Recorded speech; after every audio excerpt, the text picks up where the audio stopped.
is DWAN 1206 AM, the future of AM radio. A member of the kapisanan ng mga broadcaster ng Pilipinas. Ang susunod na programa ay rated PG. Patnubay at gabay ng magulang ay kailangan sa mga batang manonood. Join us as we uncover the stories behind every game-changing moment with Bill Velasco. Get ready to dive into the heart of sports because it's time for your favorite sports step into the spotlight.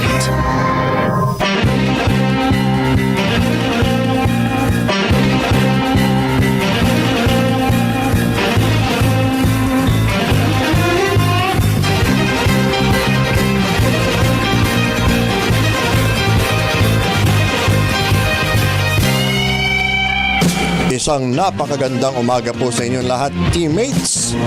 Ito ang Hardball with Bill Velasco. Ang oras po natin 11:01. Ngayon po ay Miyerkules, September 3, 2025. This is Hardball with Bill Velasco. Abangan mamaya ang ating eksklusibong panayam sa global basketball star at OG streetball legend na si Grayson the Professor Boucher. Ating silipin ang naging highlights ng kanyang pagbisita sa Pilipinas at ang kanyang sentimiento patungkol sa patuloy na paglaki ng streetball community sa buong mundo. Atid sa inyo yan ng Basketball Universe PHL na mapapanood nyo rin sa YouTube at Facebook, kaya subscribe na. You're tuned in to Hardball with Bill Velasco.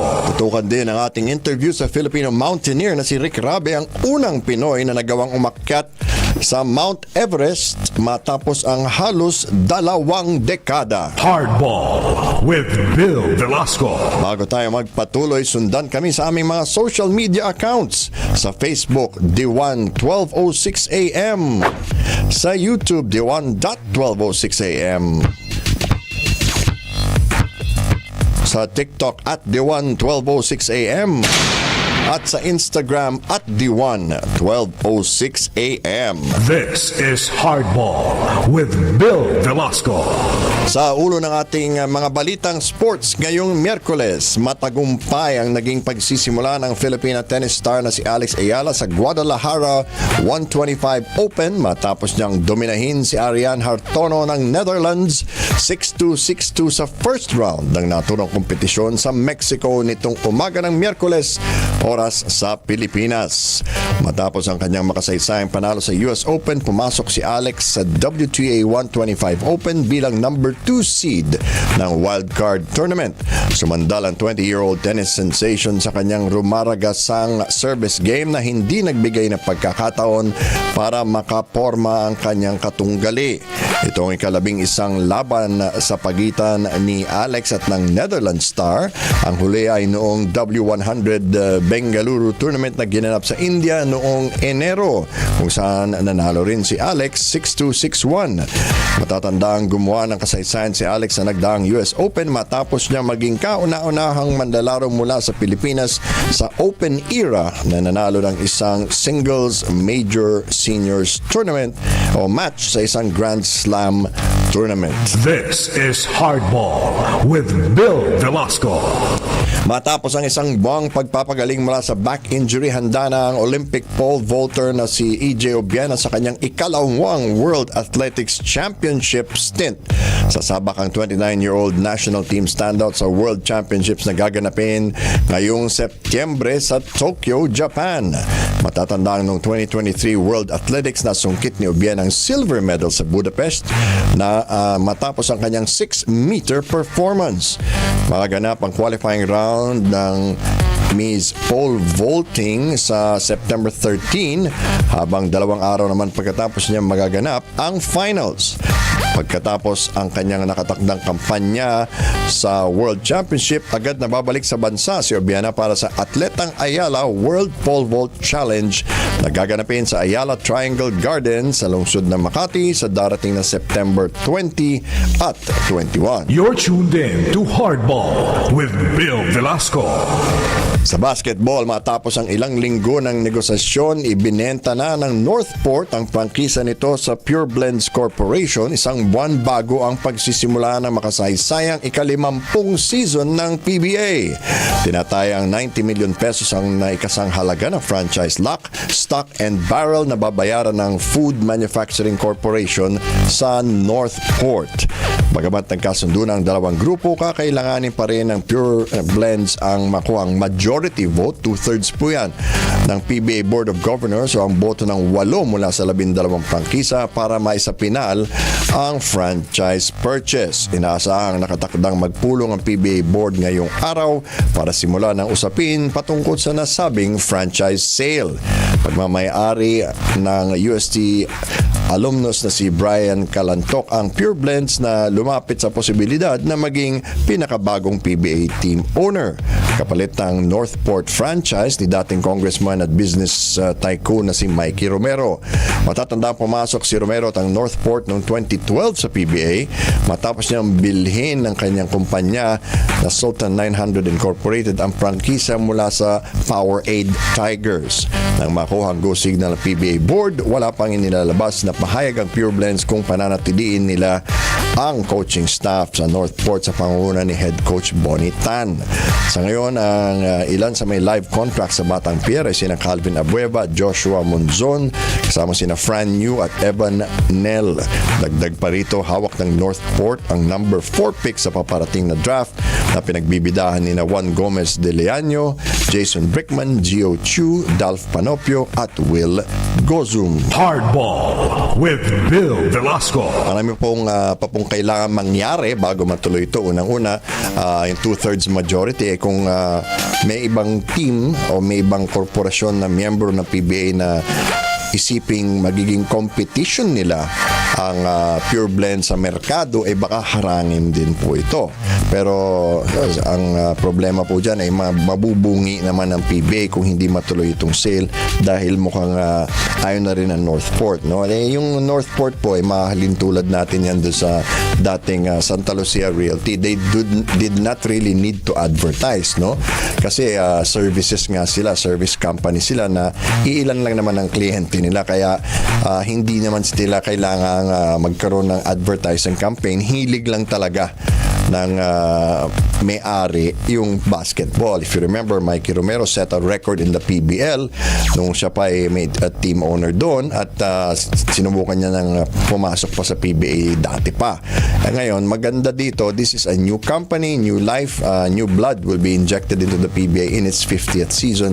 Maganda rin na tignan natin kung anong magiging look ng kuponan dahil karaniwan po ay nauubos yung player bago mabili yung team, kaya nagiging kulela at madalas sa mga bagong pumapasok sa PBA. Pero ngayon may mga konti pa namang player ang natitira doon, si Calvin Abueva na kung matatandaan natin ay hindi naging maayos yung paghihiwalay nila ng Magnolia. So tingnan natin kung gaganahan na naman siya. At maliban doon may mga iba pang financial issues, yung issue ng ticket sales, ng television revenue, will they be required to advertise kung may existing advertising campaign man sila, at marami pang detalye ang masasapinal pa matapos ang PBA board meeting ngayon. You're tuned in to Hardball with Bill Velasco. Sa ibang balita, humakot ng mga medalya ang Philippine Athletics National Team sa katatapos lang na Malaysia Open Athletics Championships. Nanalo ng 6 na medalya ang national team sa nasabing 3-day event sa pangunguna ng gintong medalya ni Geraldine Rodriguez. Sa kanyang unang salang sa isang international competition, nasungkit ng 18-year-old track and field athlete ang gold medal sa women's 400-meter event. Ginto rin ang naiuwi ni Sarah Dekinan sa women's heptathlon matapos niyang makakuha ng 5,067 overall points. Parehong silver medal naman ang naibulsan ni Leonard Grosbe at Caris Pantonial sa men's high jump at men's 400 meter. This is Hardball with Bill Velasco. Bihira na po natin marinig itong women's heptathlon dahil sa mga ibang kompetisyon na hindi na ito sinasali. So, let's see kung may patutunguhan pa itong mga atletang lumalaban sa heptathlon. At napakahirap din po niya kasi marami ring event ang kinasasangkutan niya. Hardball with Bill Velasco. Nabigong makuha ng Gilas Pilipinas Youth ang kanilang ikalawang panalo sa FIBA Under-16 Asia Cup matapos nilang matalo kontra sa powerhouse team ng Australia 85-54 kagabi sa Ulaanbaatar, Mongolia. Sa pagsisimula pa lamang ng laro ay dinominana ng Australia ang shaded area na nagresulta sa isang 42-26 first half. Samantala patuloy ang shooting struggle ng Gilas Youth sa Mongolia matapos ang kanilang 26% shooting from the field. Hindi naging sapat ang 14 na puntos ni Mark Jello Lumagub para dalhin ang national team na ngayon bumagsak sa 1-2 ang record. Kasalukuyan pang hinihintay ngayon ang kupunan ng kanilang mga kalaban sa knockout round. This is Hardball with Bill Velasco. Sa MPBL, nakuha na ng Batangas City Tanduay Rum Masters ang ikalawang pwesto sa Southern Division matapos nilang matalo ang Davao Occidental Tigers 66-62 kagabi sa Inares Center sa Rizal. Pinangunahan ng reigning player of the week na si Levy Hernandez ang kampanya ng Rum Masters matapos niyang magposte ng 15 puntos. Dahil sa panalong ito, naungusan na ng Batangas City ang Gensan Warriors sa ikalawang pwesto sa South Division, dala-dala ang kanilang 18-8 record. Sunod na mga kalaban ng kupunan ng league-leading Abra Solid North Weavers sa susunod na Martes, September 9 sa Inares Center. You're tuned in to Hardball with Bill Velasco. Dumako naman tayo sa boxing. Napasakamay na ng Filipino boxer na si Christian Pit Laurente ang kanyang kauna-unahang regional title matapos niyang manalo laban kay Hebi Marapo ng Indonesia sa kanilang IBF Pan-Pacific Lightweight title fight kagabi. Sa harap ng kanyang hometown sa General Santos City, nakuha ng 24-year-old Southpaw ang unanimous decision win kontra sa Indonesian boxer 190, 190 at 99-91. Napanatili rin ni Laurente ang kanyang undefeated record na ngayon umangat sa 15-0. This is Hardball with Bill Velasco. Ang oras natin ngayon 11:12.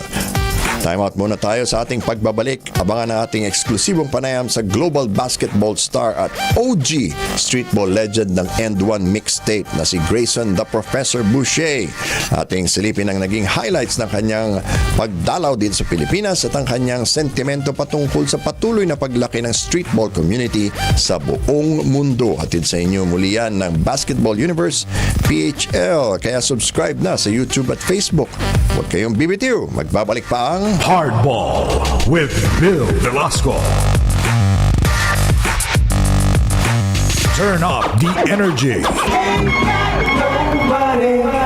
and let the mobile circuit take you on an electrifying ride.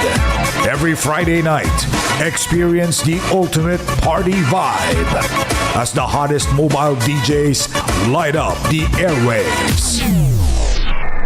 Spinning non-stop hits from 10 p.m. to midnight with the Sting and DJ Yana bringing the heat. It's a show that's guaranteed to keep you moving and grooving. Only on the 1206 AM, the future of AM radio. Fake news! Laganap sa social media! Huwag basta-basta maniwala! Check the source. Totoo ba ang website? O baka naman clickbait lang? Alamin ang author. May kredibilidad ba? O peking account na gawa ng trolls? Suriin ang profile. Totoong tao ba? AI generated o troll farm lang? Maging mapanuri. Huwag magpalinlang. I-fact check bago i-share. Isang paalala mula sa IBC at the 1206 AM. Labanan ang fake news. Mga showbiz chika at intriga. Ano nga ba ang latest sa mga paborito mong artista? Huwag mag-alala dahil sina Miss F at Joey Austria na ang bahala. Dadalhin nila sa inyo ang latest trending topics at freshest news in the showbiz world. Dito sa EPAL o EPAL, eto pala ang latest. Tuwing Lunes hanggang Biyernes, mula alas 12:30 hanggang alas 2 ng tanghali. Dito sa DWAN 12:06 AM, ang radyo ng bagong Pilipinas. Decades of sound, from classics to now, is about to take you on a wild ride through time. Get ready to jump in and out of the time machine as the Sting mixes hits from way back then to the hottest tracks of today. Non-stop music magic. One more time. Every Monday to Friday, 6:30 to 8 p.m. We're bringing you the classics, the bangers, and everything in between. Dito lang yan sa radyo ng bagong Pilipinas, the 1206 AM, the future of AM radio.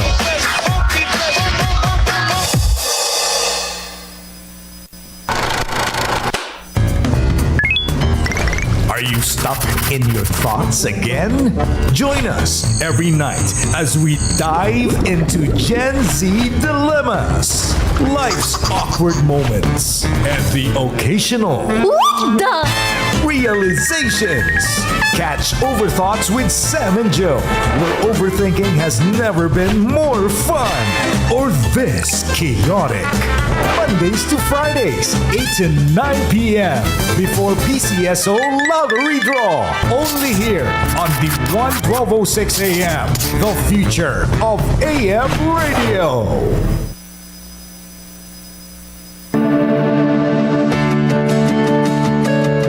Gusto mo bang maliwanagan ang iyong problema sa legal na pamamaraan? Mga payong tiyak na may legal na batayan at mapagkakatiwalaan. Lahat yan ay bibigyan linaw ni na Attorney Melissa Arnesto tuwing Huwebes, 5:30 p.m. to 6:30 p.m. Dito sa The Legal Weapon sa radyo ng Bagong Pilipinas, the 1206 AM, the future of AM radio.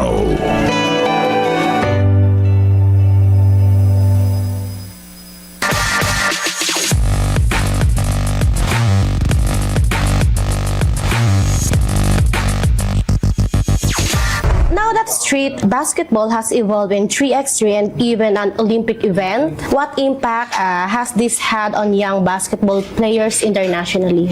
Oh man, I think it's super cool. I think it gives another opportunity for them to shine. I think like if you go back 20 years when street ball started becoming more global, there wasn't very many outlets to like do it for a living or to get like big exposure, right? That's what like when AN1 first came out, it was like the AN1 team was like the pinnacle of street ball, and it was like a pyramid that went down, but that pyramid wasn't very deep. It wasn't like big opportunities, you know what I mean? And then to rise to the top, for dunkers, you had to have like a 50-inch vertical. For street ball players, you had to be like the best in your country. There wasn't as many outlets, you know what I mean? So I think like now with social media as an outlet, you got stuff in China like Shock 4 with Anta, crazy big outlet. 3-on-3 being a FIBA sport, that's another aim that you can add. I think that's still growing. I don't even think a lot of people know that that's still like part of the Olympics. Like you could strive to win Olympic gold by being a 3-on-3 champion. And so I think it opens up another outlet that's really cool. But yeah, it's something that I think it's on the rise. I think that's still early, right? I don't even think about it that much. You know what I'm saying? Like it's still unevolved. The U.S. still not putting their best players out there because the best players don't even know how to qualify. We don't even know in the U.S. Like we barely even know how to qualify for that 3-on-3. You know what I mean? And it's a completely different game. The FIBA rules. Some of the shock events, they play the FIBA rules where like you never, it's like as soon as the basket goes through, you grab it as a rebound, it's live right there. So it's like all cardio. It's a hard game. You know what I mean? But no, I love it. I think it's dope. After AN1, what have you been doing? For a while, when my endorsement deal ended with AN1, 2008 was the last year we had official endorsement, meaning I got boxes sent to the house, full clothing, press tours, you know, world tours that are big with PR and stuff. When that ended, my last game was in Dubai. And then after that, the licensees of AND1, because like AND1 US got bought out, they shut down the mixtape tour, they want to go a different direction, it was all NBA. The licensees around the world, they would reach out to us directly, and they're like, we only signed up to this for street ball, so we want to bring you over here directly. So I did that for about 4 years. I would just go play like AND1 Russia, AND1 Africa, AND1 Sao Paulo, Brazil, as I was talking about in there. Yeah. I would just go to different countries, which I actually love playing. It was just international only for a few years. And then YouTube, I started my YouTube that same time, and so like when I got the footage from those games, I'll just throw them on YouTube. And the last AND1 event I ever did, even just as a licensee, was AND1 Angola, Africa. Okay. And that was 2010. And then from there, it was all content. I was still touring, but my YouTube blew up. And so when I was off tour, I would just do like YouTube, and then eventually just start doing YouTube full time with events. So what have I done since then? Pretty much still touring, but it's more of just like a digital. It's more video now, but now I'm getting back in the swing with Anta, doing bigger PR tours and kind of get back in the swing of things internationally. So I'm excited about that. All right. So what would you advise to the young basketball players to develop their creativity? Be a student of the game. Know that you can grab inspiration from anywhere. I'm inspired by, like, it could be a movie, it could be a cartoon, it could be a TV and a film, it could be a fan doing a move, a kid. Like I said, we just got back from China, seeing some of the Chinese street ball players. They was doing moves I never seen before. So I think staying inspired and having fun is a big key. Is there any development you'd like to see in international basketball? Developments internationally?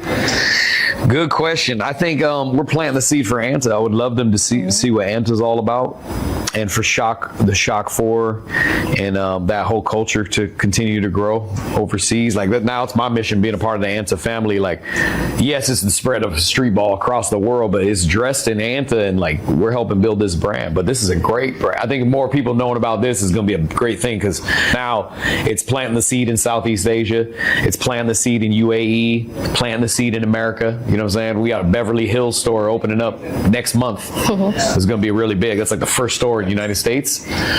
So as far as developments, I think like in street ball, it's like, the Anta brand, but also just I'd love for the street ball genre to continue to grow, because like in the States, it's not even really a genre. It like street ball reminisces of old school in the States. So like the kids, they just talk about YouTube. I'm like a creator hooper, you know what I'm saying? Or influencer hooper is the word. And that's kind of like the trend. But everything runs a cycle. Street ball gonna come back for sure. You know what I'm saying? Everything goes in waves and trends. Whereas like in China, my early YouTube videos, they like started the street ball. They embrace it as a genre. They love the moves and the entertainment, and it's a full-on genre, you know what I'm saying? And they're embracing it. So they're like a street ball influencer. So everybody receives it different. But yeah, I look forward to whatever the future is.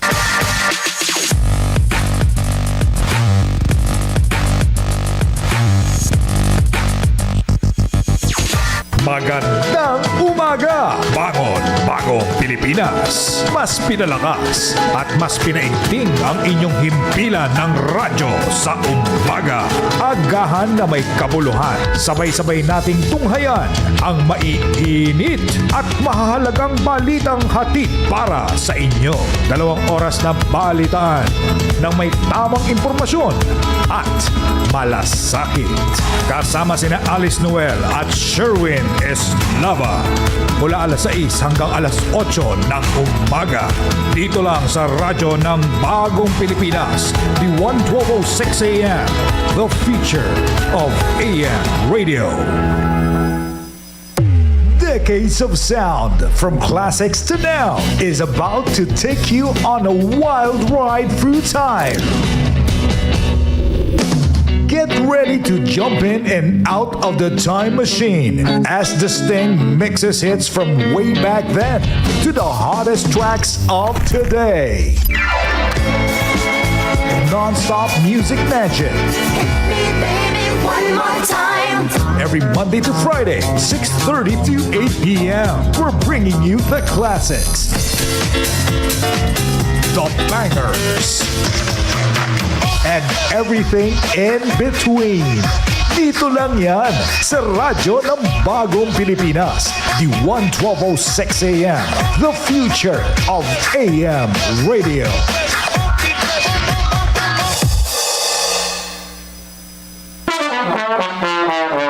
Mga showbiz chika at intriga.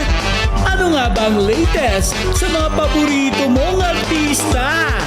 Huwag mag-alala dahil sina Miss F at Joey Austria na ang bahala. Dadalhin nila sa inyo ang latest trending topics at freshest news in the showbiz world. Dito sa EPAL o EPAL, eto pala ang latest. Tuwing Lunes hanggang Biyernes, mula alas 12:30 hanggang alas 2 ng tanghali. Dito sa DWAN 1206 AM, ang radyo ng bagong Pilipinas. Gusto nyo ba ng mas exciting na content? It's time to manually scan your Digibox or Smart TV. Tune in sa aming dynamic trio lineup, all in one channel band.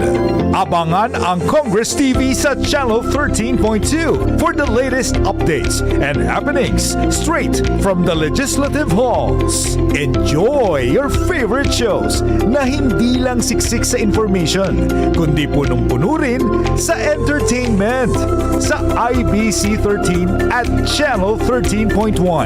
At para sa pinakabagong balita, talk shows at music, stay tuned to the 1206 AM sa Channel 13.3, broadcasting your favorite radio shows on your TV. All this and more in just one channel band. Don't miss out. Manually scan your Digibox or Smart TV now to enjoy Congress TV at 13.2, IBC 13 at 13.1, at the 1206 AM at 13.3. Experience more. Enjoy more. Only on your TV.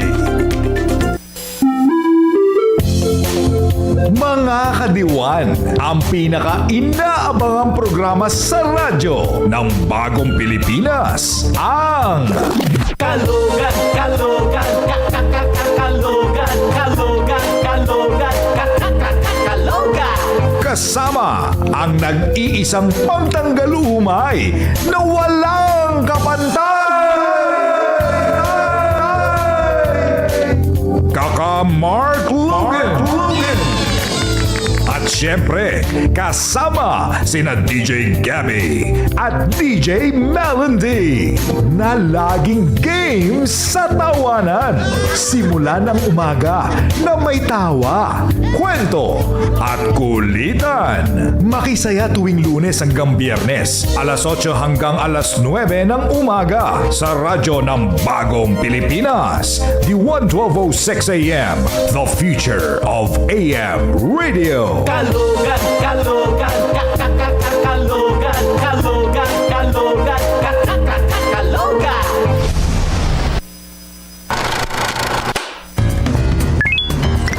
Are you stuck in your thoughts again?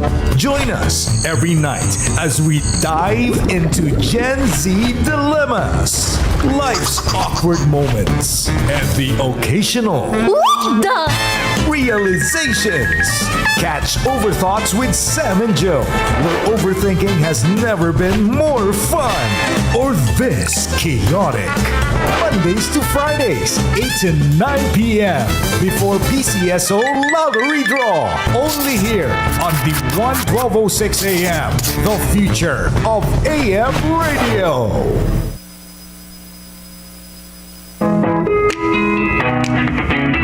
Agree ka ba? Kasi kami, agree na agree. Dito, hindi lang basta tanim at ani ang usapan, kundi buhay, kabuhayan, at kinabukasan.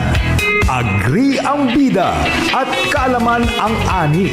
Kaya't huwag magpahuli. Makinig na kay Alice Noel. Mula Lunes hanggang Biyernes, alas 5 hanggang alas 6 ng umaga sa radyo ng Bagong Pilipinas, the 1206 AM, the future of AM radio. Agree na tayo.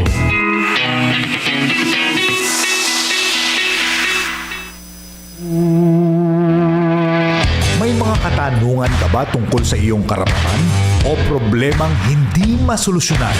Isang tawag lang at nandyan na si Attorney Bob Ferrer para umagapay sa iyo. Magbibigay boses sa iyong mga hinaing na dapat marinig.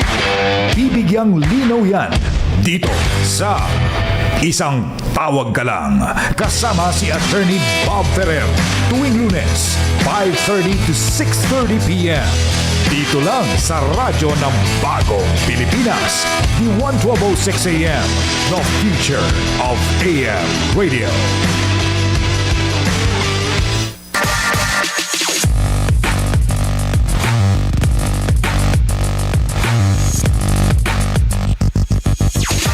At ngayon naman, meron tayong isang pambihirang panauhin dito sa ating programa. Siya ang unang Pilipino sa halos 20 taon, gano'n na pala katagal, no, na umakyat sa tuktok ng Mount Everest nitong Mayo 15. Yan po ay walang iba kundi si Ginoong Rick Rabe. Rick, good morning and thank you for waking up for Hardball. Magandang umaga, Sir Bill, at magandang umaga rin po sa ating taga-panood. Sigurado ako magandang umaga, Pilipinas. Alright, sigurado ako ang unang tinatanong sa iyo palagi, bakit? Bakit mo naisipang akyatin ng Mount Everest? Yung short answer, syempre, nandyan. Because it's there. Pero yung long answer is marami akong mga pangarap na bundok na gustong akyatin, and then nataon na siya na talaga yung kasunod sa pila.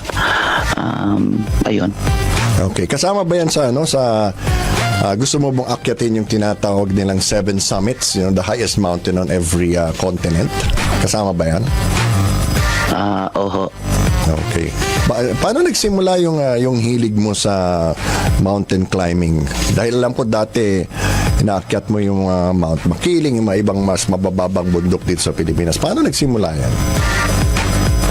Gaya ng nabanggit ko sa mga previous interviews, nagsimula nung bata pa ako dahil meron kaming maliit na bukirin. Akit baba yung mga kabataan, sumasabay ako sa kanila, napapagod ako sila, parang normal lang sa kanila yung akit baba sa pag-iigib ng tubig. Ayun. So nainganyo ako na parang doon pa lang kayang-kaya pala ng katawan pag mayroong tamang ensayo. Paano mo na pag-aralan itong para sa Mount Everest? Saan ka kumuha ng payo, ng impormasyon para makapaghanda ka? Well, yung mental, that's a very personal training talaga. Kailangan ng mental strength. So, nandoon kailangan basagin mo yung mga malalaking problema. In my case, syempre paano mo lampasan yung sa death zone. So mayroon kang mga ensayo rin, halimbawa trekking, endurance, tapos andoon din yung iintindihin ko saan ako kukuha ng funding. Andoon din yung paano ka aprubahan ng mahabang leave sa opisina, yung mga ganon. So, syempre, meron din akong parang last will testament na email para sa pamilya ko in kasong hindi makabalik, yung mga ganon. Yung training naman physically, kapitbahay lang namin dito ang Alps, yung Swiss at saka yung French Alps. Dyan sa Geneva. Dito po ako nakabase sa Geneva, and actually yesterday nandoon po ako sa France, umakyat din po ako ng bundok. Napakalapit po ng bundok dito, yung pinakamalapit sa akin 30 minutes away yung Jura, and then 1 hour away from us is yung Chamonix. So ayun. Okay, Rick, yung temperature ba hindi naging concern para sa iyo? Kasi, di ba, nagyayelo dyan, malamig, aside from the altitude. Hindi ba paano mo na lagpasan yung challenge ng temperature? Kasi syempre, mga Pinoy tayo, sanay tayo sa mainit eh. Matagal na rin po kasi akong nag-snowboard for the last 25 years. Nagko-coach din po ako para sa freestyle ski ng Philippine freestyle ski. So, pagdating sa lamig, hindi na po siya masyadong issue sa akin kasi mayroon tayong kasabihan, di po ba, na wala pong bad weather. Mayroon lang pong bad na kasuotan. So, kung pangit yung kasuotan mo, mali ang kasuotan mo sa weather, talagang giginawin ka. Ayun. Okay, yung panganay kong anak na si Vince attempted to scale Mount Everest more than a decade ago. But for in your case, medyo nahirapan siya dun sa altitude at yung kakulangan ng oxygen. Paano mo pinaghahandaan yun? Okay, so meron na akong mga previous experiences with high altitude. So yung katawan talaga, nag-adjust na siya. Alam na niya, nagkikick in na yung katawan pag nandoon na sa manipis na hangin. That's one. Nung first time ko ring umakit ng mas mataas sa 4,000, nagkaroon din ako ng problema sa high altitude. Ito yung slurred speech, mabagal na pag-iisip. Ayun. Pero once nasanay na yung katawan, alam na niya yun nagkikick in na lang siya. So nawala na ako ng problema. Number 2, yung intensive training ko for the last 6 months when I do endurance na, for example, running. Initially talagang full open lang yung nose and mouth ko, and then slowly nilalagyan ko na ng mga masking tape, and then yung butas gradually paliit ng paliit hanggang sa parang tuldok na lang ng ball pen. Ayun. So, ayun. Ganun yung mga training to simulate yung thin air.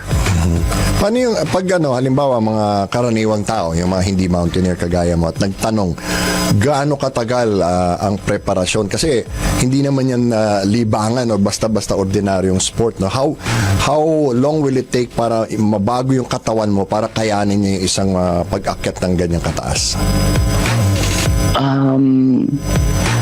For the last 15 years na kasi akong seriously climbing. So, over time talaga, actually hindi ko napansin na meron talaga siyang physiological change sa body, na nalaman ko na lang siguro in the last 5 years after nung pandemic or before ng pandemic.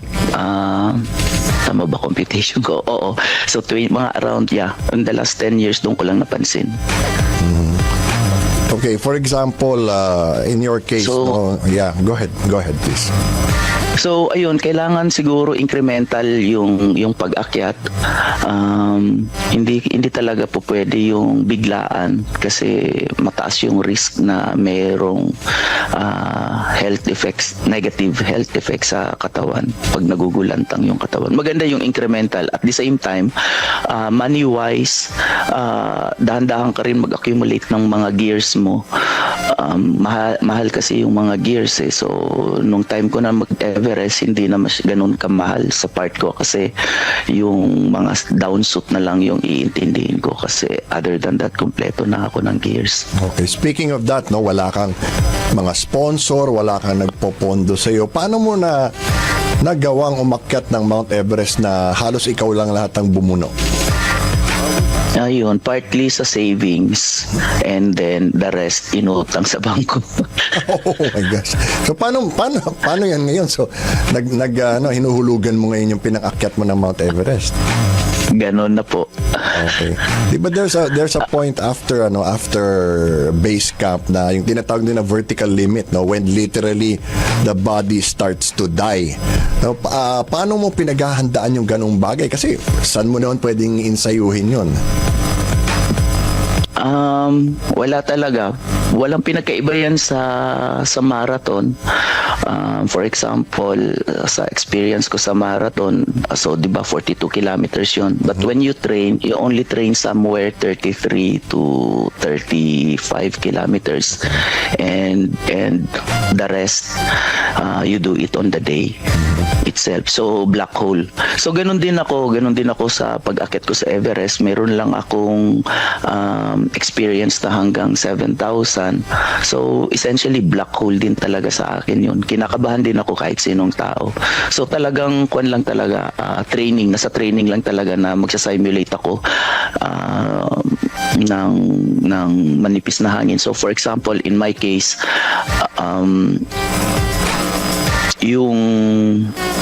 yung training na ginawa ko, sabi ko dapat kakayanin ng katawan ko ng hanggang 8,000 without use of oxygen. And normally sa Camp 2 nag-oxygen na silang lahat. Sa awa ng Diyos nakayanan ko nung walang oxygen hanggang 7,500. So that is after Camp 3, sinabayan ko lang yung mga Sherpa ko. So doon lang ako na mas lalong napaniwala talaga sa katawan ko na, or kahit kaninong katawan, pag mayroong tamang ensayo, kakayanin talaga siya. Ayun. So in that particular case, nakatipid pang ako ng $450 dahil isang tanker rin yun ng oxygen na hindi ko nagamit. Okay. Yung ganyang pag-akyat sa Mount Everest na mapanganib talaga yan, 'di ba? Ang dami nang nadisgrasya diyan. Pag iiwanan ka talaga diyan dahil wala namang bibit-bit sa iyo pababain. Di ka ba kinabahan? Di ka ba natakot na baka ito na yung huling biyahe mo? Siguro naman po lahat tayo kinakabahan. Kahit ako po, yung last 2 weeks ko bago po ako umalis, lahat ng mga pamilya, kaibigan ko na gusto ko makausap, makita, pinuntahan ko na, inikutan ko na, tinawagan ko na, nag-message na ako. And then, ayun, mayroon akong parang last will testament sa pamilya ko na mayroong auto-send sa email. Tapos, yun yung una kong ginawa pagbalik ko, dinisable ko yung email. And then, ganun din, inikutan ko ulit yung mga kapamilya at mga kaibigan ko po at magpasalamat sa kanilang mga dasal at saka mga pamisa. Okay. Anong sabi ng pamilya mo na talagang ginusto mong pakyatin yung Mount Everest kahit mapanganib siya? Anong reaction nila? Siguro kunin ko na lang po yung isang tanong ng kapatid ko sa akin. Sabi niya, bakit ka pa pupunta dyan? So, ang short answer ko doon, sabi ko, kota na ako sa buhay ko. Kasi naka-50 na ako. Okay. So, yun na yun. Hindi ka naman nila pinigilan. Hindi naman, kuwan lang, sabi nila, ingat, magpadasal sila, ganon. Okay. Ayun. Yung isang tanong ko is, bakit sa tingin mo ang tagal bago may katulad mo na Pilipino na umakyat ng Mount Everest? Kasi di ba noon, yung unang-unang attempt doon, nag-away pa yung dalawang TV network, yung isa sa isang side umakyat, yung isa sa kabilang side, nagtatalo sila kung sino nauna. Bakit sa tingin mo ang tagal bago nasundan yun na it took you to do it? Actually, nung first time na may attempt na sa Philippines, kuwan na ako noon nasa college ako noon, or freshly graduate ako noon. Super excited ako na for the first time meron tayong kapwa Pilipino na gusto mag-attempt ng pinakamataas. Maraming nagsasabi na kabaliwan, pero it's like a showdown sa international stage na we can do those things also. Ngayon, kung bakit inabutan tayo ng ganon katagal, iyan ang hindi ko po masagot. Pero personally sa akin, dahil doon, talagang nainganyo ako na gusto ko rin silang sabayan or make it better, na magandang paghamon sa mga susunod na henerasyon na do it better than us. So wala talaga akong kasagutan doon sa tanong mo. Ang sa akin lang is, ang masasabi ko lang, yung climbing culture natin sa Pilipinas, after noon kasi parang nawala sa eksena pagdating sa international scene. So more on parang nagiging local or national level, parang ganon. Personally, like you said, you're 51. Is there going to come a point na hindi mo nakakayanin yung mga ganyang pag-akyat, or there's really no limit? lahat naman mayroong limit. Kahit sa paghawak ng project which I do sa work, lagyan mo talaga ng scope, lagyan mo talaga ng limit yon. So for now, physically, dahil naman regular naman ako nag-ensayo, and then so far okay naman yung katawan, kaya nga inuna ko na yung Everest ngayon kasi nga alam ko pagdating ng panahon baka less hindi na ako ganun kasing lakas or kaya ko mag-sustain ng ganung katagal. Ayun. What about in terms of recovery, no? Pag nagawa mo yung ganyang bagay na talagang you've pushed your body to the limit, gaano katagal ang recovery and what do you have to do to recover from something like that?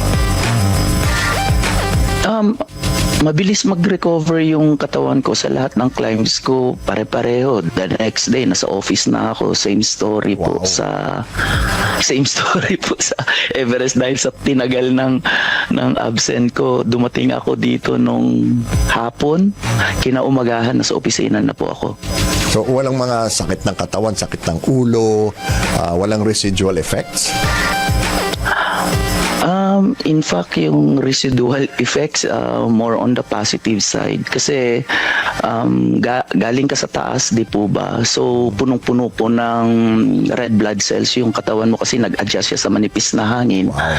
So, pagbaba mo sa sea level, para kang Superman. Hindi ka napapagod. Wow. Ayun, first time ko na experience yun sa Kilimanjaro pagbaba ko. Ayun, doon ko na realize na weird yung feeling para kang Superman na hindi napapagod. So ganun din pagdating ko sa opisina, kailangan ko yung ambience ng work ko kasi kailangan ko mag-switch mode na ako to the work. Ayun, so dahan-dahan getting back into normal life ulit. Ayun. Okay, so kailangan ko 'yun. What about what's next, no? Siyempre pag sinabing may bucket list ka, ang laki ng Mount Everest dun sa bucket list mo. What's next for you as a mountaineer? Obviously, gaya ng nabanggit mo, nandoon yung listahan ng 7 summits. Okay. Pero hindi ko pa alam kung alin sa kanila yung natitira. May tatlo pa pong natitira. So, depende po sa katawan, depende sa ensayo, depende rin sa budget. Bayad utang mo na. Ganun na nga po. That actually yun ang nakakatawa doon sa storya na yun. Nung babayaran mo muna yung utang mo tapos utang ka na naman. Ganun ba yun? Kaya nga inuna ko na itong malaki para yung kasunod yung medyo mas mura-mura. So habang tuloy yung bayad, tuloy yung ensayo, tuloy yung pag-akyat, tuloy yung pangarap. May calendar ka ba kung kailan mo planong umakyat ulit? Every year sana naudlot lang ako nung pandemic po. Okay. Personally, pag mayroong mga nagtanong sa'yo, should I be a mountaineer? Should I climb this mountain? Should I challenge myself that much? Anong klaseng tao ang kailangan maging isang karaniwang tao para magawa yung mga ginawa mo? Kahit sino po, pwede po. Ang kailangan lang po talaga yung mindset. Kailangan din yung disiplina sa pag-iensayo. And then start something small and fun. Yun. So mahalaga yun. It has to be fun kasi otherwise magkakaroon ka ng parang negative feeling and then ayaw mo nang bumalik. So, isa doon para magiging fun. Start something short, wear proper na makasuutan. Ayun, para hindi ka ginawin, hindi ka mabasa. Yun, yung mga ganon. Okay, and then, just to inject to assert yung kahit sino kasi sa Everest may nakita yung time ko nga mayroong bulag na babae na umakyat ng Everest. Isa rin na nag-inspire sa akin is yung isang Indian na asthmatic. Nag-give siya ng talk dito sa CERN sa nuclear research ng Europe. Sa super collider. Sabi ko, oo, So meron doong isang talk na open to public. Nakinig ako sa kanya and then na-inspire ako rin na alam mo yun, lahat na, at the end of the day, lahat tayo mayroong quote-unquote handicap. Ayun.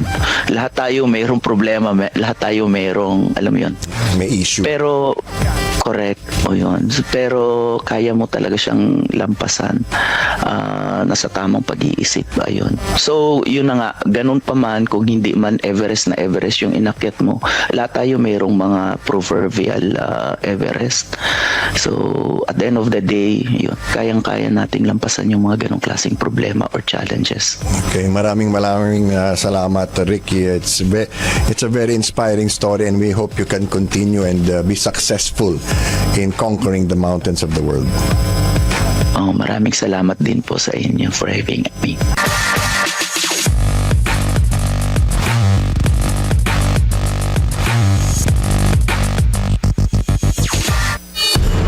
Are you ready to get the latest sports updates, exclusive interviews, experience the thrill of every game with the one and only Bill Velasco?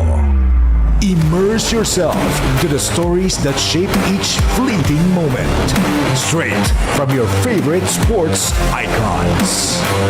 This is Hardball with Bill Velasco. Every Monday to Friday, 11 a.m. Only here on the 1206 a.m. The future of AM radio.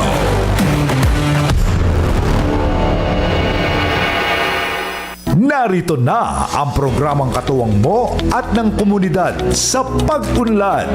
Maging updated sa mga proyekto at serbisyong hatid sa inyo ng executive government offices, institusyon at komunidad. Every second and fourth Wednesday of the month, 9:30 p.m. to 10 p.m. sa Talking Heads with Rose Solangon. Dito lang sa radyo ng Bagong Pilipinas, the 1206 a.m. The future of AM radio.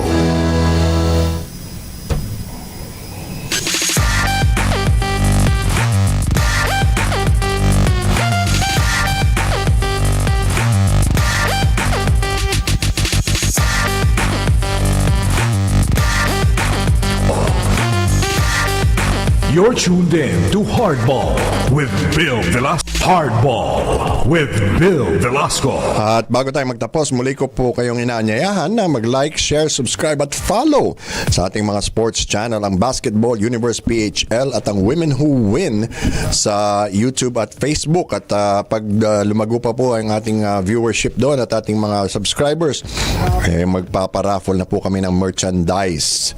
You're tuned in to Hardball with Bill Velasco. Happy 24th birthday to Dylan Fraser Shozon from your friend Roberto Ignacio in Pasay. Maraming salamat po sa inyong pagsubaybay sa ating programa. Hardball with Bill Velasco. At syempre, ang pasasalamat natin sa ating mga suking tagapagsubaybay. Nanay Elena Fernandez, Jasmine Martinez, Roy Dizon Santos, Trisha Abelino, Renz Rebano, Jemar Andre Elizalde, Christian Santos, Ken Buenaventura, Julia Ann Kiban, Rap Arca, Gab Ferreras na talaga pong nagtatrabaho ngayon yung dalawang yan, Liza Palma, Criel Orozco, kumusta na sa Philippine Heart Center, Jimmy Alabanza, Julian Rafael Lapid na palaging nagpo-post ng mga screenshot ng mga interviews natin. At syempre, ang ina ng ating kaibigang si Nisi Casiano, si B. Casiano, very happy to hear that your daughter Iggy is now home and safe and sound. You're tuned in to Hardball with Bill Velasco. At yan po ang ating programa para sa araw na ito. Muli, ang Hardball ay masusubaybayan mula Lunes hanggang Biyernes, alas 11 na umaga hanggang alas 12 ng tanghali. Dito lang po yan sa DWAN 1206 AM, ang radyo ng Bagong Pilipinas. Ako po si Bill Velasco. Magkita-kita tayo po muli bukas.